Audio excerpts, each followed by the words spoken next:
I'm Thomas Baldrick at ASH 2014. Happy to have with us Dr. Shyamala Navada from Mount Sinai Hospital in New York. Thanks for coming by. Thank you for having me. Let's take a look at this phase 1, phase 2 study for MDS and AML patients. Can you give us an overview first? Sure. So this study combines standard dose azacitidine, which is first-line therapy for patients with higher risk MDS, with a more novel agent called Rigosertib in its oral form. So the goal of the study was essentially to assess the safety and toxicity of the combination, since it's a phase 1 study, but also to assess for response for the combination of drugs in patients with both MDS and acute myeloid leukemia.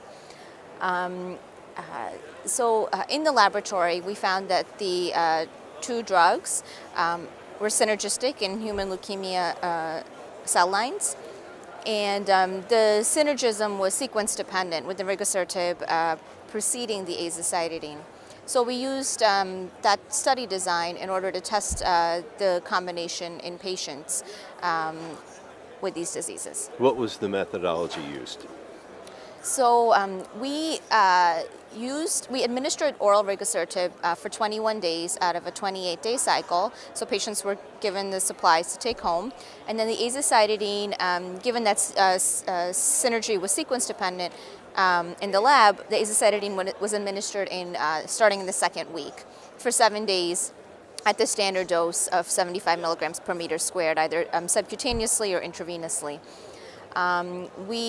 Since this was a phase 1 study, everyone got standard dose azacitidine, but the Rigosertib was given in cohorts, starting at a low dose of 140 milligrams twice a day and then escalating to 280 milligrams twice a day in cohort 2, and then 560 milligrams in the morning and 280 in the afternoon in cohort 3, which was the dose that we were using in other oral Rigosertib studies where the drug was being used alone.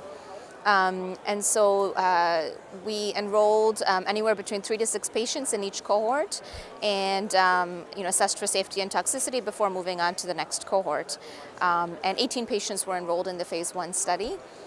We found that the cohort 3 was actually safe and well tolerated, in addition to the other cohorts. So we moved with that dose to the phase 2 arm of the study. So what do you see as the key findings so far? So far, we found that the combination appears safe and well tolerated. The adverse event profile is not much different from azacitidine alone. In cohort 1, we had to expand the cohort because we had elevation in creatinine in one patient, which we thought was probably related to disease because this patient had AML, but in order to be safe, we expanded the cohort. Otherwise, the most common toxicities are things like fatigue, nausea, GI toxicity, but generally mild. And the toxicities do not differ that much between among the 3 cohorts. We also, in terms of assessing for response, we actually did see that we had about 11 out of the 18 patients so far that we've assessed had some type of response. So there were 5 that had marrow complete remissions. There were 4 that had complete remissions with incomplete hematologic recovery, and 2 with stable disease.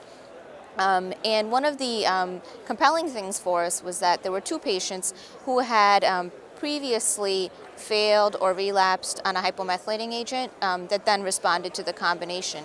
And that's a patient population that we don't have any standard therapies for at this time, so that was quite interesting to us. That's encouraging.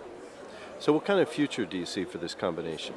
So at this point, given that it's safe, well tolerated, and appears to have some responses both in de novo MDS patients and AML patients, in addition to hypomethylating failures, I think that moving forward, we are now in the phase 2 component. I think that our initial results are promising, but we do need more patients to really assess the true response rate of the combination. And I think that we have potential to continue to move this forward, since it's a patient population that doesn't have a lot of treatment options. Good luck in helping these patients. Thanks for stopping by. Thank you.